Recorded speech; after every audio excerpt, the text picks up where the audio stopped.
Welcome to The Fourth Bottom Line, the podcast where we meet people from business, charities and politics who are a force for good. In each episode, I talk to my guests about their inner side and how their internal changes have led to their outer success stories. We talk about the failures, spirituality and sometimes the painful experiences that have made them the unique individuals they are today. The main aim being for us to learn from and be inspired by them for our own lives. So, if you desire change in yourself and the world around you, do keep listening. And please remember to hit subscribe on your podcast platform of choice to make sure you never miss an episode. Hello, my name is Paul Hargreaves. I'm the founder and Chief Empowerment Officer of Cotswold Fair and Flourish, two businesses that put people and planet before profit.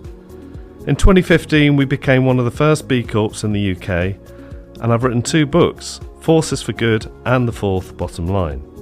I'm passionate about changing the world for better and realised many years ago that to do this, we must also change ourselves. The outer impact of people, planet and profit has to be mirrored by an inner change, and that's what I call my fourth bottom line. It actually started, so a close friend of mine asked me whether chemotherapy hurt. And I just thought, gosh, if he's asking me that, and he's an intelligent man who knows a lot, what is it that we don't know? What is it that we don't talk about? And I just thought, right, no, I've got to talk about it because it is scary. And if people are asking those sort of questions, then what else are people wondering? So I thought, no, why not? I had a WhatsApp group for people who wanted to be on it, friends and family. And the amount of love that I still get and support, it has been phenomenal. It is humbling how I don't think I would have been able to go through this journey had I not had that support.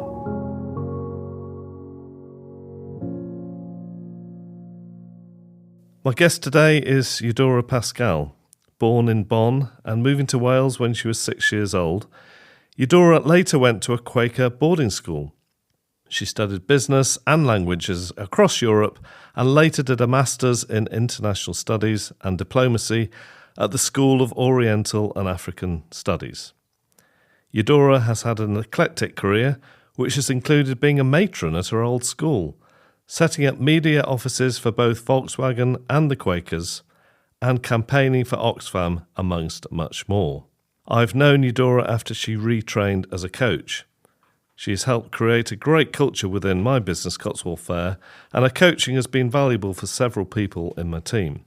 Eudora describes her coaching as walking alongside someone to help them discover and untie the knots that are stopping them stepping into the best of themselves and helping them find the gold in those knots. And I absolutely love that part of your work. A couple of curious facts. Eudora is from a family of sweet makers. Pascall was founded in 1938. And once Eudora had a free 5-course meal for two because a stranger was so impressed by her customer service.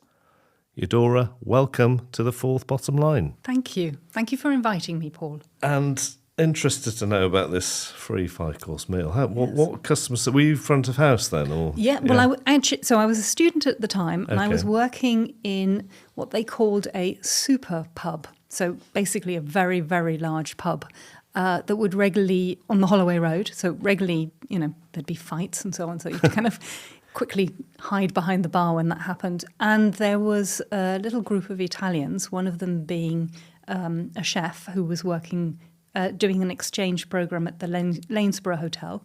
I didn't know what that was. I thought it was a local hotel.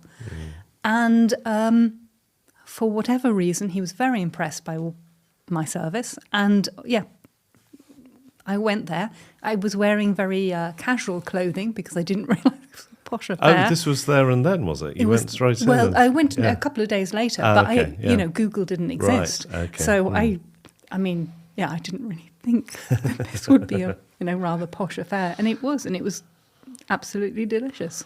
Amazing. And the sweet maker, this is something, because I've known you for a while, I didn't know this. So I Googled Pascall, and yes. the sweet that came up was pineapple cubes. Yes. And it was bought by Mondelez. I don't know how recently that was, but Yes. But was this started? Must have been your grandfather or great grandfather, or Yes. Yeah. So from what I understand, we were in France. We were Huguenots, and then we got chucked out and went to London, and that's how we made our living. And particularly during the, I think it was the First or maybe the Second World War, realised that we could turn rosehips into sweets, and that they would have, vitamin C property. Okay. So that's one thing that Wow. we ended up Who'd doing. have thought it? Yeah. there you So, go. as I normally do, we start off with your childhood, because I think for all of us, our childhoods to a greater or lesser extent are what forms us and makes us the people we are today. I agree. Totally. Yes. So tell me a bit about the childhood. We've got you moved from Germany to Wales, but the Germany bit. Do you remember anything about that? Or I do quite a lot, actually, because so we moved to Wales when I was 6, and it was quite a shock. And I think because it was a shock, a real difference in culture, I remember Germany very well. right? So for me, and sorry, I'll sound childish in the way I express it, but I was a kid and that's how I saw it. But in Germany, there weren't differences between boys and girls. You dressed the same, you wore the same sort of things. It was very, you just got on with each other, and there was a lot of outdoors. And then when we went to Wales, it was quite a shock. The girls wore pink skirts and little buckled shoes rather than lace-ups. And they didn't play, the girls and boys didn't talk to each other. It was kind of very much stare across, either side of the playground and look at each other. I don't think it's peculiar to Welsh. It's probably the same in other parts of the UK. But so obviously you later, we'll come on to that in a minute, you went to a Quaker school. So presumably there was a kind of spiritual background to your upbringing, was there? Were your mum and dad Quakers? They were, and I didn't realise it. I suppose when you're a child, you don't really think about it. I didn't actually know I was a Quaker. Yeah. I mean, we went to things, Quaker I mean, meetings and so on. there's a lot of people listening probably who won't know what a Quaker is, so probably better Say give what they a are. little thing about what Quakerism is. So they are really into silence, and basically they sit in a circle often and together as a group, and they are silent, and it's from that silence that they connect to something bigger, and this is where they got their name, because their official name is the Religious Society of Friends, bit of a mouthful, but they may start quaking, as in being affected by their connection to something bigger, and then they stand up and they share it. And so, That was the case. It's probably not so much the case no, recent but years. yeah, But exactly. Yeah. But that's how they got their name. Okay. So you went to boarding school, were you 8? I was 10. 10, Yes. okay. So there's 4 years in Wales before the boarding school. So talk to me a bit about those years. Yeah, so they were, quite tricky. It was quite, as I said, quite a culture shock. And my mother was very German and quite outspoken. We were all much taller than the people in Wales. So, it was quite easy not to lose my mother because she was the tallest. We're saying not necessarily that Welsh people are small. No, but we were tall. Yes. Yeah, basically, we were very tall. And she was particularly. And language-wise, did you know any English before you arrived? Yes, I think we spoke English a bit in Germany, but it was also very much a time when you didn't speak foreign languages in England. So it was very much like, we have to speak English. And I remember correcting my mother's English as a child. What about Welsh? Did you learn any Welsh? No, because it was just before Wales was... The Welsh language was kind of introduced and kind of a thing. So we were just on the cusp. So no, sadly. Wish I had, because it's a beautiful language. Yeah. And what were the values that were instilled as you as a child? Is there anything you particularly think, there were strong values there that have formed the rest of your life since?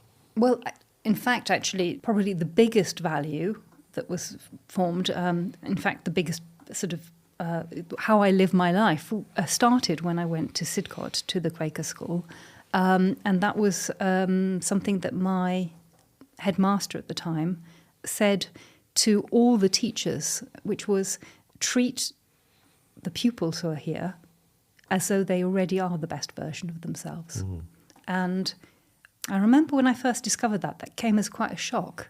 And I had wondered why, I had noticed that there was a different way that the teachers had of interacting with us.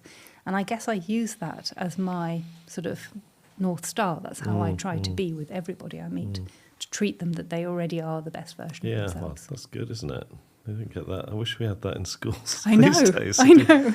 Yeah. My mum actually went to a Quaker school. Did she? In York, called the Mount. Oh, yes, that was, And I don't know anything about it really, but the only thing I remember her saying about it was, and she did carry this on. So if we were sitting having a meal, she would never ask for things like the salt and pepper. Oh, right.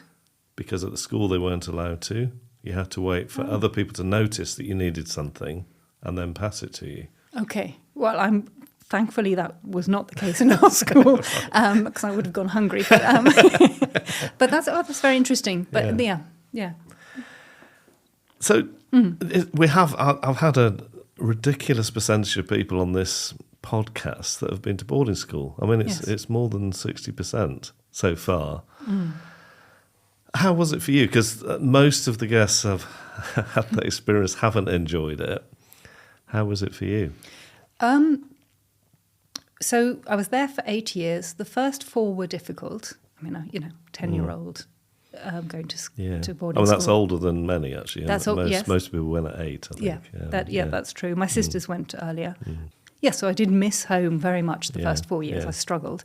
But I loved the last 4 years. I am still in touch with a lot of people from school, even my ex-headmaster, who's become a friend. And yeah, I mean, I think I was very lucky that I went to a school that had a very different feel. And I went with my 3 younger sisters as well. Yes, that must have helped. That did, yeah. But was there any level of trauma of being separated from your parents when you first went? Yeah, I mean, as I said, the first 4 years were difficult. I missed them. That's a long time to be difficult for. Yeah, that's true. I wouldn't send my daughter to a boarding school. Funnily enough, that's what everyone also says. Yes. So anyone that's been to boarding school They wouldn't do it to their children. Yes. But I wonder, and this may or may not be right, does that create in people, because everyone I've had on this podcast has achieved great things in life, as you have, but I'm wondering now whether it creates a resilience or something that makes them able to push through and achieve more in life. And I might be totally barking up the wrong tree here, but it does seem strange that so many people, a lot of them are CEOs, etc., have been through that experience, and it's often been a negative experience. They've obviously come through it, and I've probably had counselling actually in their adult lives because of it. But I just wondered, what do you think? Well, firstly, thank you for saying I've achieved great things. That's kind of very, very kind of you. Well, you're too humble to admit it yourself. Well, thank you. But no, I would say it differently. So yes, it was difficult. I wouldn't say trauma, and I wouldn't say that I ever needed counselling for that. I've done a lot of therapy. I think it's a great thing to do.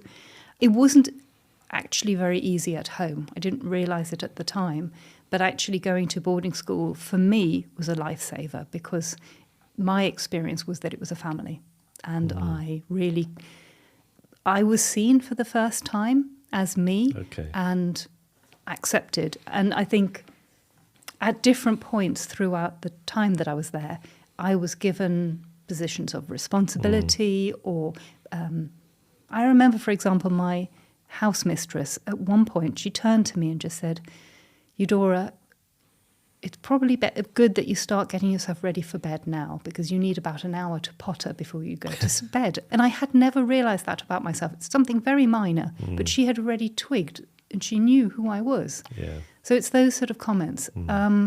So for me, it was a lifesaver. Yeah, I mean, it does seem like it's at the better end of people's experiences. Yes. In fact, I'll full confession, I did talk to your ex-head teacher, in fact, and he said, I don't know whether you know this or not, but he said that he spotted in you that you were a leader at a very early age.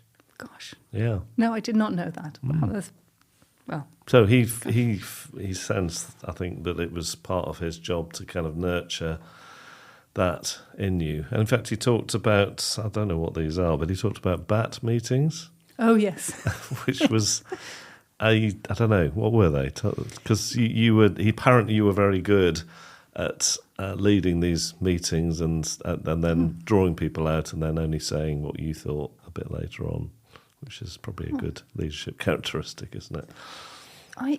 What I remember, I remember the day he invited me to be head pupil, and I didn't see it coming. I actually thought, because I was called in to see him, I thought I was going to be told off for one thing or another, because I wasn't always the best behaved person. So I didn't see it coming. And then, but as I stepped into that role, but into other roles, what was important for me was not... The obvious place for me to sit in that room would have been right at the front on the kind of grand chair. And I remember walking in and thinking, I'm not going to take that seat. I'm going to actually stand at the back because I don't need to take that place. And for me, what was more important was to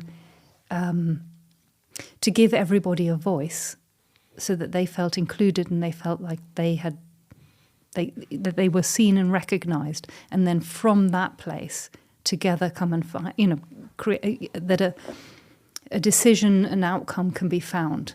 And I remember that being really important to me. Another thing, I was in charge of a day. Each of us were given a day.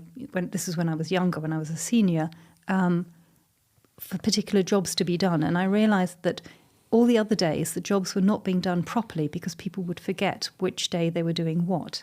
So I actually asked each of the team players or members, what do you prefer doing? And got them to stick with that particular job. And actually we were then the most successful day because people knew what they were doing and loved it. And I remember that being quite an eye-opener for me. Well, that sounds like good kind of... Nelson Mandela actually talks about leadership as being... he describes it, I think when he was a boy, he used to kind of shepherd the cows, and leadership about being at the back and just gently steering them in the right direction, which it sounds like you were doing. Well, he is a hero of mine. Yes, actually. and me. Yeah. Yes. So you're someone that has a strong sense of purpose in life. In fact, the head teacher, what did he say?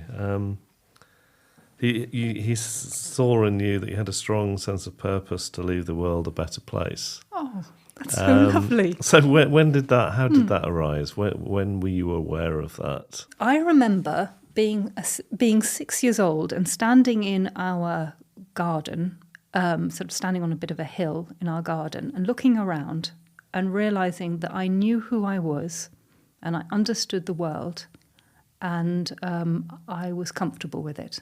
And I don't think... I mean, I've changed, obviously, but that core feeling hasn't changed. So I think from the age of 6, and I think that also was what was uncomfortable for my mother. Because I remember her saying once that she...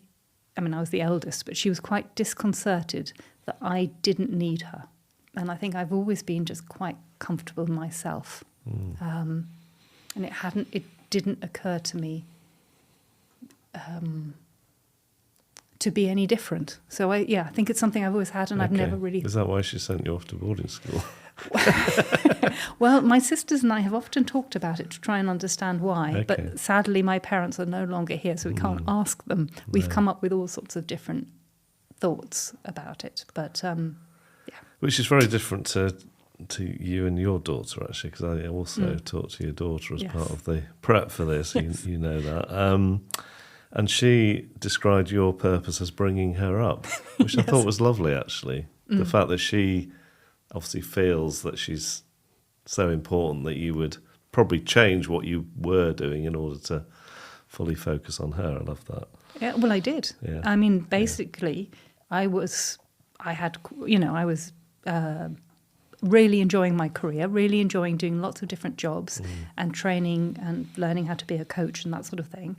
And I had wanted to be a part-time parent, as in that me and her father would share parenting and I'd carry on, but found myself being a single mother and realised, you know, she didn't have anyone else, just me. And so, yes, I put a lot of my career on hold for her. And she is my priority. And I do say that to her regularly. She is. I mean, she's 16 now, so, you know. A few more years. I get to do a few more things. She will want to see you less, probably. But, yes, exactly. Well, how old was Hannah when you split up from her 18 dad? months. Oh, wow. Brilliant. Yeah.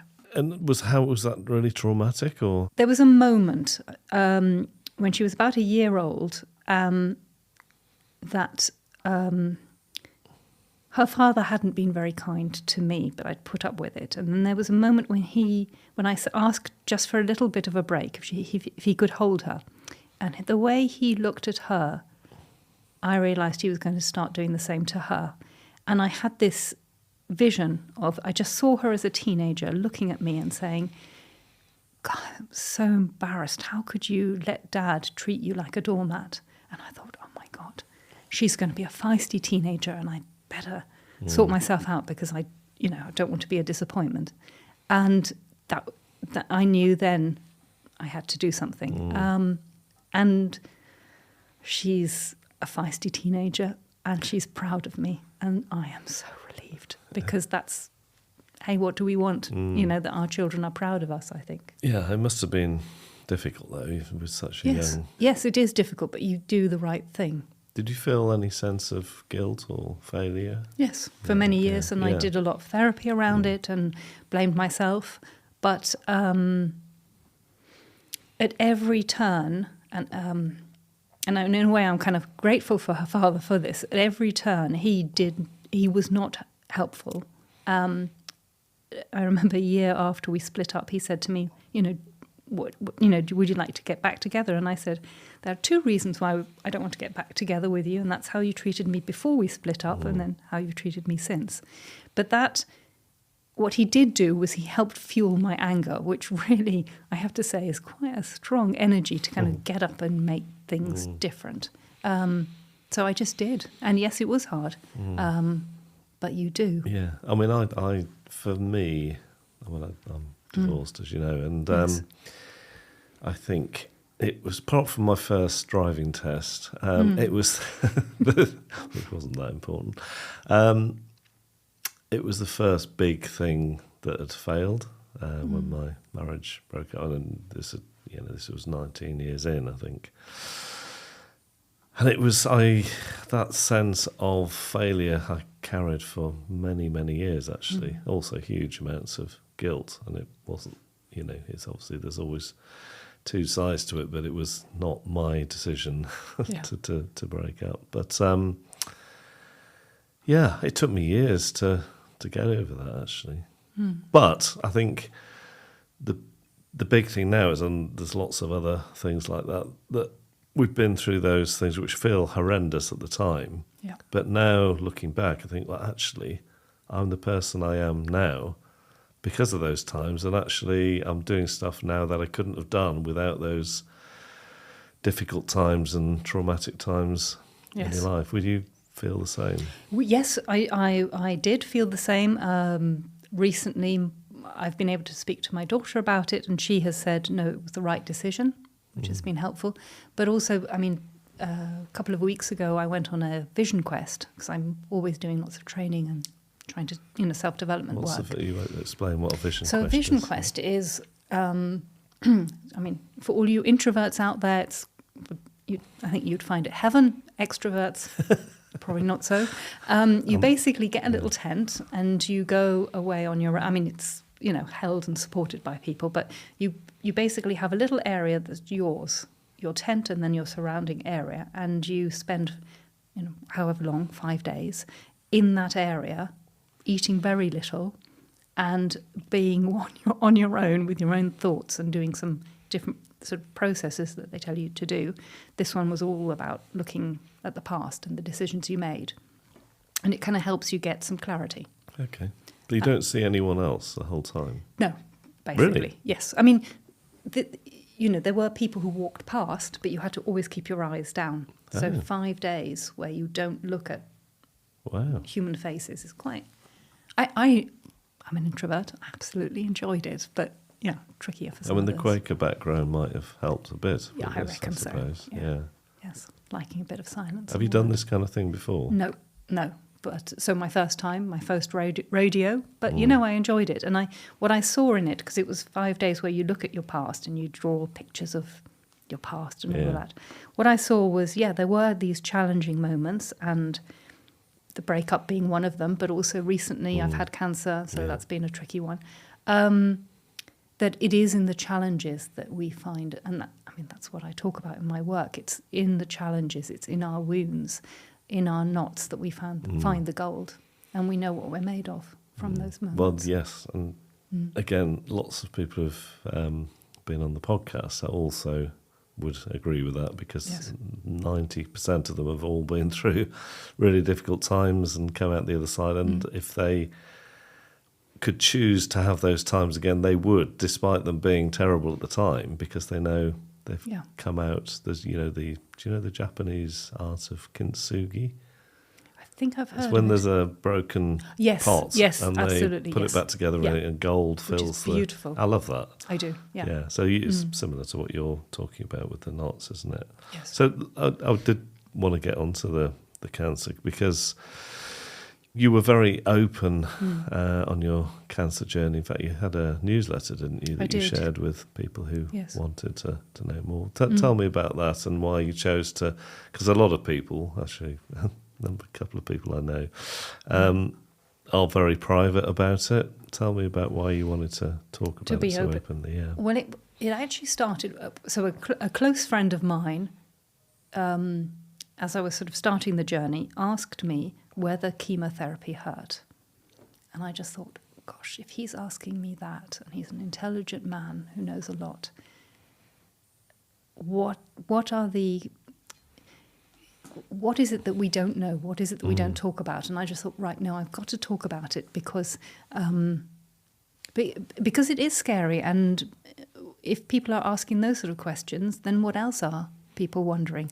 So I thought, no, it's... why not? And actually, it's been quite an interesting thing, because it's been great to talk about it. It's been quite cathartic. I've had a lot of private messages from people who have said to me, I'm going through the same thing. Don't dare tell anyone, but this is helpful. Right. But then, and this blew my mind, I had a WhatsApp group for people who wanted to be on it, friends and family. And the amount of love that I still get and support that I get from them. I mean, my ex-headmaster is on there, but, all sorts of other people. It has been phenomenal. And I recommend it to anybody. It is humbling how... I don't think I would have been able to go through this journey had I not had that support. And I really hadn't realised how loved I was. Yeah. So talk to me about the feelings that you had when you were first diagnosed. It came... I mean, it was pretty... I was in Germany. I had an operation because I had a cyst that was a bit big. So I didn't really think much about it. Went to see the doctor because he wanted to chat about it afterwards. I was halfway through taking my coat off when he said to me, it's cancerous. My partner Andrew was away at the time. So I have to say I don't know how I even got home from the hospital. It was pretty much of a shock. So that was not great. But from then on, step by step, I guess, and it's saying and trying to be really brave. So I hospitals never been my thing. Needles, not really. I mean, who likes it really? So it's been sort of step by step. Okay, come on, you can do this little bit. You can do this, and it's scary. The cancer I have is one that is aggressive, that tends to return, which it did. So I've had 2 bits of it. And so I've had to look at, will I die? And that's not so funny when you're. I mean, I'm not a single mum anymore. I've got a very, very supportive partner who, calls my daughter his daughter. But it's, it's hard, to think, oh my God, is this all that's, will I die tomorrow? And it does bring life and the joy of life and just going for things into sharp focus. Has it made you think that almost put more fire in your belly to do stuff? Oh, totally. Yeah. Something I have wanted to do for years and really pushed me to get on and do it is, and a bit random, to become a Quaker prison chaplain. I just always wanted to do it, so I thought, right, I'll just do it. I absolutely love it. What is it that you love about that? I think, so I am quite an introvert. I mean, normally I don't get interviewed. I hide behind the cameras, as it were. I don't, I'm much better at listening to people than answering questions. But the thing also, which I find really profound, is, and that, I guess that goes back to the advice that I got from my headmaster right at the beginning of, when I was a young person, to hold two truths. So this person is in prison, and, I can look up what they've done. So they've normally done, not great things. That's why you're in prison. So to hold the truth of what they've done, and on the other side, seeing that the good in that person or that of God, and to hold two things. So to interact with somebody without judgment, but also knowing what they've done, it's quite a tightrope, and it's quite it's quite something. But it's, how I see it is being a witness, because there are things that go on that really aren't okay, and holding those two truths, and it's a tricky one, but I love it. Well, my experience of prisons is a lot of them don't admit they've done anything wrong, and they're all in there by mistake, and they'll all leave tomorrow. Convicted. That's it, and they're all due to leave tomorrow. Yeah, yes. Absolutely. Yeah. What? How else? I mean, that's obviously the cancer seems to have spurred you into that. How else would you say you have changed? I mean, maybe too early, but how else would you say you changed since your cancer diagnosis? Well, a big thing. And I guess I'm making assumptions here, but I think for women it's stronger. But to look in the mirror and see that you have no hair, I mean, literally on any part of you. So you're sort of like, I guess like a mole or something, like those little or when a little animal is born, has no, totally bald everywhere. And you just look at yourself and you're just like, who is this person? I do not recognize the person I'm looking at. That's really it's sort of quite humbling and quite, in a way, it rips back all the assumptions you make of yourself, all the kind of noise, and it just rips it back to the bare bones. And not only do you look in the mirror and just think, who is this person? But also, I was bedridden for 6 weeks. You go through treatment where you're just, really unwell. I think when all of that's going on, for me anyway, I just realised what was important. So my daughter, my partner, the little joys in life, and that I'm comfortable with who I am. And I think that's it just changes it changes the perspective. It doesn't mean your life is different. It changes your perspective on it.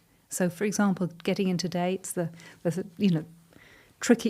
tricky with the trains today, but it's like, well, what is positive about it? Well, I had a seat. It was a nice little comfy seat, and I, enjoyed that. Yeah, it's like perspective. Yeah.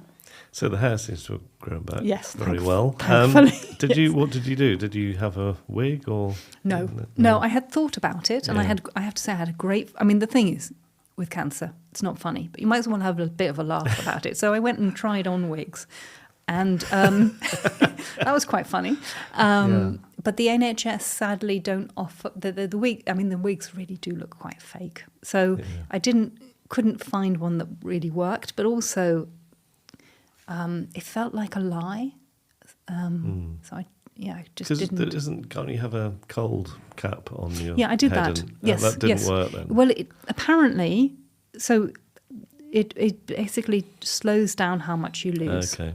Oh, I don't know if that's really Because true. I heard Chris Hoy talking about this, and he wasn't going to do it. He Yeah. obviously didn't mind losing his hair, but his son or one of his kids really wanted him not to lose his hair, and he Yes. did. He said that was by far and away the most painful thing about the whole thing. Yes. Was this cold cap on their head? Well, I didn't. For me, it wasn't. I mean, other Okay. people. So they say if you try it on for 20 minutes, and basically it either is fine or it isn't. Right. And for me, it was fine. So yeah. But my daughter absolutely hated me not having any hair. So I Yeah. was banned I had to basically wear a little hat all the time till it started to grow back because it was, it's a shock. Yes. So it's not an easy Yeah. thing. So yes, No. I wore hats and berets. I especially found ones that didn't look as though I had chemo. So I think I was saying to you earlier, I remember, meeting a group of the first time I'd met them, about sort of 40 to 50 people, and thinking, I've never met them before. I don't want them to think, the first thing that they think of when they see me is chemo kid. So I wore berets when I spent time, we spent quite an intense time together, and sort of put a bit of makeup on, that sort of thing. And it took them quite a few months before they realised, or, I actually had to tell them. And it sort of backfired because I went in with such panache. They thought that my job was that I sold these berets, and they were all wanting to try them on, and they just thought I was making this kind of artistic statement. And it was just like, it was a little awkward. Let's move on to talk about Yes. change or transformation, because obviously your work is very much about helping people Yes. transform, and we've heard a few of your own experiences about how you have changed. Why, if people haven't ever thought about changing personally, why should they think about it? Well, I mean, if you don't want to change, then don't. But what I find is that the people I work with, there's something niggling. There's something that's not working for them. There's a knot that stops them from being who they want to be, who they feel they really are. And basically, if you're finding there's some, that there's something holding you back from the life you want, then... But a lot of people are frustratingly not seeing that they could be a bigger human being. I mean, there are lots of people who, the people we probably mix with, obviously they are wanting to change, transform, and to be a better person, realise their potential more, whatever words you want to use. But there are some people who are just stuck and don't see that there is a way of being different. They're just trapped. Yes. If you run across people like that, how do you get them to see that actually you can throw off all that crap that's held you back in your life and be that bigger person? How do you get them to see the bigger picture? It has to come from you. I mean, people who change have to want to do it themselves. If you don't want to change, then no matter what anyone else says, and they're not going to change. No. So who am I to say I know it better and you should change? I mean, that's just my opinion. Yeah. So no, I just simply try when I meet people. And my daughter, I mean, I do like to chat to strangers, so she does say to me, "Please, Mum, chat less." But I try to just see the gold in people and speak to them as though I already see as though they are already the best of themselves. Just meet them where they're at, and I have an ability. It's not the best ability thing to have in the world, but I am very good at making people cry. When I was 12, I discovered this skill. It's a bit awkward of a skill, but I do make strangers cry quite easily. Why? What's going on? Because there? I see them, so I just look at them and speak to them from where they're at, and more often than not, they then cry because they haven't shared or they haven't been listened to. Most people are not listened to, so I'll do that. But if people don't want to change, then don't. This is a gift, isn't it? You know, The crying thing. No, You no, mean the seeing the gold in people. It's because you mentioned it earlier, but there's a lot of I mean, particularly currently in the UK, there's a lot of judgment, isn't there, about how other people are living their lives, and there is good within everyone. I mean, the doctrine, I don't know what the Quakers think about the doctrine of original sin, but I don't believe in it. No. I think original goodness would be a better way of describing it, and human beings are good, generally. Yes. Now, some of them are damaged and closed in, so sometimes that goodness takes a bit longer to get out. But if only we had more people that were seeing the good in people and the gold in people. I find humans really fascinating. We are all so different. So I just absolutely love listening, seeing humans and interacting. I just find it, I mean, it's a big world and we are all so different. It's so fascinating. It's a real honour to be able to listen to somebody's story. So I'd say I'm a bit of a collector of stories. And if you listen to somebody, you just discover the most interesting things. And I love that. Yeah, well, I'm interested to talk a bit. You mentioned it a couple of times about being an introvert, but introverts don't generally go up to people in a park. I think you might have met a Doctor Who recently in a park, which really might not go there. But most introverts wouldn't talk to strangers, whereas you seem to be an introvert that talks to strangers. Yes, I think introverts. Anyway, I think a number of them have kind of learnt how to, put on the extrovert kind of cloak when you kind of step out in the world. I don't know. I just can't help it. So the whole Doctor Who story, that was, again, I mean, mortifying, the whole story and what I did, but it was hilarious as well. I don't know. I don't know why I do, but I can't help myself. I do things like, for example, and this is what's beautiful about London, you have so many people in London who just dress really well in lots of sort of eclectic ways. And I can't help myself, but just when I see someone dressed well in beautiful colours, just to say it, you look great. And you get chatting and discovering all sorts of things. It's very un-London thing to do, isn't it? Yes. Yeah, it is. So in terms of I just want to come back to your purpose again. Would you say your purpose has evolved over time? You said the story about when you were 6, yes, wanting to change the world. Has that refined or honed in anywhere particular in recent years? Well, it has become clearer and more sort of directed with the different challenges that have happened. So yes, with my cancer and going through menopause, sort of in one operation, as it were, that had an effect. So I think it just brings it into sharper focus, but it's still the same thing. Yeah. Which is basically knowing that we are all wounded, all of us, we all have knots, and actually, if you can walk alongside somebody who wants to change that, who wants to unknot that knot and get to the gold, you can really help somebody pop and step into the best of themselves. And that is just beautiful to witness. It's a real honour. How would you describe your spirituality, or whatever that word means, for you? Or what, do you have any spiritual practices?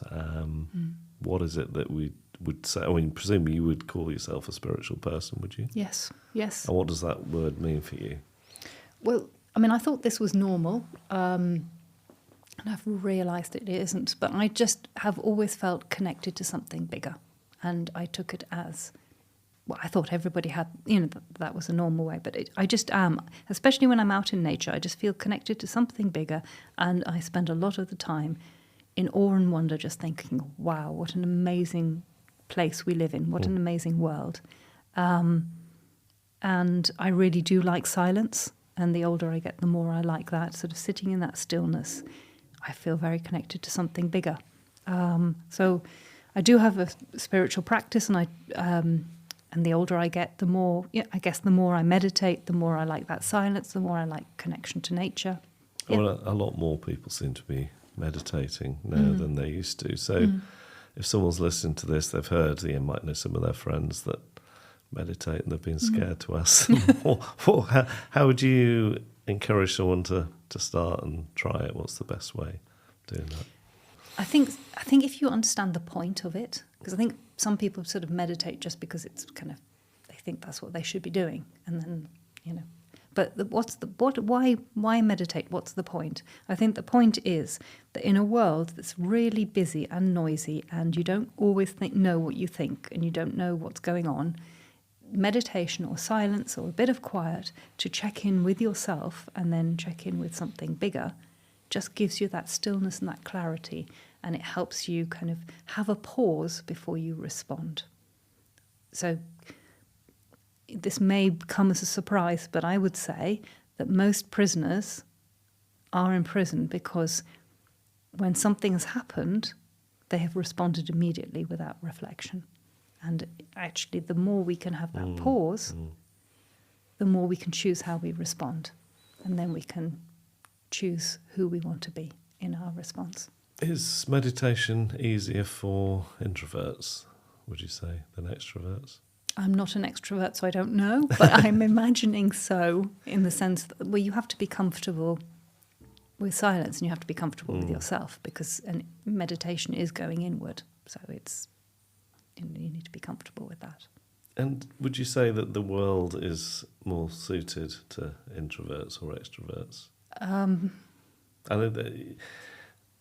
think introverts sometimes get a hard press, don't they? They maybe look down. I'm thinking the social media culture we have, introverts probably aren't as comfortable putting themselves out there on social media than extroverts.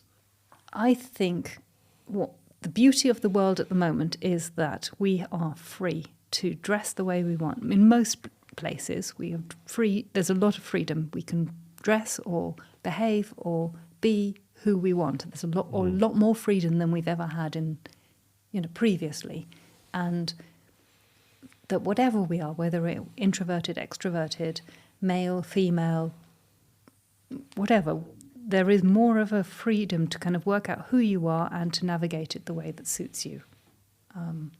And so I don't know if it is more set up one way or another. I think it's learning how to navigate it so it works for you. So the prison stuff is fairly new and seems like it's giving you lots of energy. Yes. What do you think you'll be doing in anything different in 5 years, 10 years' time? Or how do you see the future mapping out?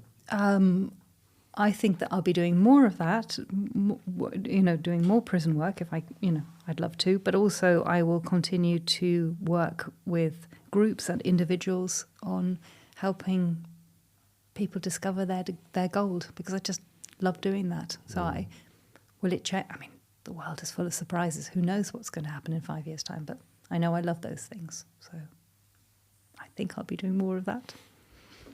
But I'm open to whatever happens. This is a tricky one. I don't know whether you'll be able to answer it, but it's a question I got asked once. What unique gift have you yet to share with the world? I don't know if my family would agree, but my sense of humour. So I basically at home I'm quite cheeky and make a lot of jokes, and it's when I am comfortable with somebody that I do that. So I think when I'm feeling shy or uncomfortable, I can be a bit serious. So yeah, I don't want to say I'm going to be a stand-up comedian, but I certainly make a few more jokes. Well, it sounds like the prison might have helped you with yes, that, exactly. Yes, yeah. Absolutely. Yeah. And if you were to leave one lesson behind for other people coming after you, what would that be? Treat people as though the way you want to be treated. So going back to the whole, seeing the best in others, seeing that they already are the best of themselves, because that's how I'd like to be treated. Going back to that 6-year-old girl standing there, if you were to give her some advice now from there, so we don't say how many years perspective, what would you say to her? I guess don't lose the magic that you embody. As in, don't forget to be a child who thinks the world is amazing and magic, because I think that we can get bogged down in greyness and routine and seriousness, and it's not so much fun, really. Yeah, I think that's true, isn't it? There's a lot of what's in children that we adults could learn from. In fact, you might know actually a guy called Paul Lindley, who's the founder of Ella's Kitchen. Yes. He wrote a book called, I think it's called Growing Down, and it's about, I think, 8 different ways of how adults should become more like children. Yes. He talks about, fun and stuff like that, which, I think it's important. Being more childlike. And not taking yourself seriously, because... Yeah, I mean, okay. Well, let's bring that stand-up comedian on then. So Yes. one piece of advice you wish you had when you started out in your career? That I wish I'd had... You didn't have. Yes. The assumption is, Trust yourself. Do you think you haven't trusted yourself? I think I always have, but I think having that said out loud would have meant that I would say it and feel it more loudly. So I quietly trusted myself and quietly knew myself. But I think if the advice had been sort of more spoken out loud, then it would have confirmed it more loudly. So it took me longer for that quiet voice to become But is louder. that, so that's a bit like listening to your own intuition, That's would you say? Yes. Okay, so would you say that perhaps you'd listen to other voices that might steer you in a different direction? Yes, no, I mean, I really did just listen. I mean, Yeah. and I think a number of my bosses would agree with me that I did actually just listen to my own instincts, and that wasn't always popular. But I think that just having that confirmed would have been helpful, because I worked it out on my own. When would you say you worked that out? Well, there was a moment, actually, and that was, the anniversary's come up just recently, so 7/7, the London bombings. So I was cycling to work and just, in fact, cycled the road just next to where the bus exploded, and was looking at my bike and heard a which I now know was the bus, And I was working for the Quakers at the time, and they wanted to carry on working, getting on with their day, sort of what they do. And I said, no, look outside. Can't you see all these people shocked and stranded? They don't know what to do. We need to open up our building. We have a big building, offer free tea and coffee. We can do that. Use of landlines, because all the mobile phones were down. And it was interesting. They were quite resistant to that change, and quite, even though that's what they stood for. Well, exactly. Yeah. What was going on there then? Change, that fear of doing something different. So I pushed them, and they did it.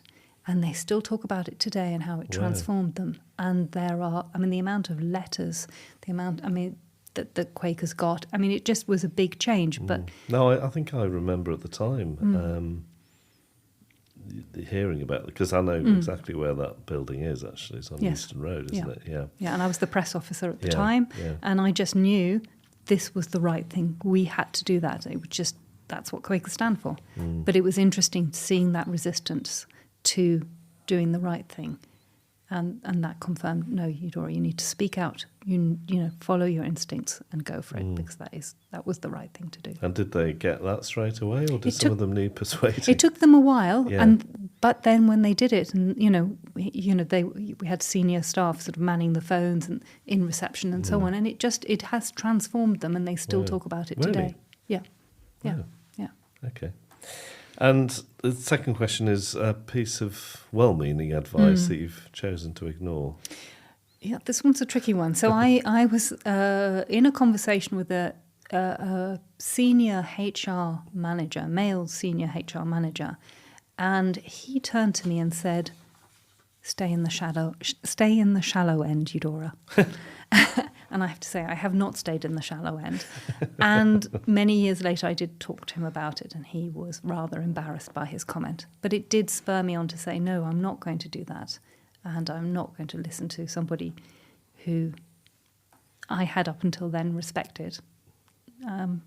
Because I don't want to stay in the shallow end. I want to go deep, and I want to find out things. How much deeper will you go? That's the question. How far towards the deep end are you? I just love learning, and I love discovering things. So I don't know how deep is in life, but I do find life really very interesting. And I love, the more I learn about myself, the more I learn about others. And I would like to do that for the rest of my life. I think it's good, isn't it? That sense of curiosity. Yes, I do. Keeping it. Yeah. And this book, Fourth Bottom Line, I've written about 50 different characteristics of leadership. Which one is most speaking to you at the moment? Forgiveness. Okay. So I was really moved about what you wrote about Nelson Mandela in that chapter, but also I really feel it quite strongly. So I've had quite a few very difficult things happen to me in my life. I've lost both my parents. My relationship with my mother was difficult. She disinherited me and said I wasn't her daughter just before she died. Obviously divorce, single mom, And I could just sit in all of that and just say, oh, poor me, wasn't it terrible? This is an excuse for whatever. Or I could actually forgive. And forgiveness is not saying that it was okay what happened or what they did, but actually to no longer feel kind of the tie that can, because it does stop you from actually stepping up and just being you. Yes. And so forgiveness. Yes. And it's hard. It is, yes. Because it's quite comfortable not to. Yeah, I'm thinking of someone at the moment who thinks that they're achieving something in terms of a negative impact on other people by not forgiving them, but actually the negative impact is with them. Yes. Yeah. So it can be very damaging, can't it? Yes. And with my cancer, I got, when you have cancer, there's no mess. If you want to survive, there's no messing. And part of it is, I can't do the doctor bit. I can't, the doctors do all the medical side. But what I can do is on my side, look at what I'm eating, how healthy I am, exercising, but also, very importantly, forgiving, because that is going to stop. If I don't forgive, if I'm holding resentment, in what way is that going to help me get better? And so I think it's very important. Good. Well, we better finish. Thanks so much for your openness and vulnerability. And, we've talked about stuff there that some people wouldn't have been comfortable talking about. So, and I think the fact that you are willing to do that is massively helpful for other people who might be going through similar things. So thank you. Thank you very much. And thanks, Eudora, for joining us today on The Fourth Bottom Line. It's actually been really, really good fun. And time has just buzzed by. So thank you. We really hope you enjoyed this episode of The Fourth Bottom Line. Please hit subscribe to make sure you never miss an episode, and do leave a rating and a review wherever you get your podcasts. And if you want to learn more about my work, follow me on LinkedIn, visit my website paulhargreaves.co.uk, or look out for my 2 books, Forces for Good and The Fourth Bottom Line. Thank you so much for listening.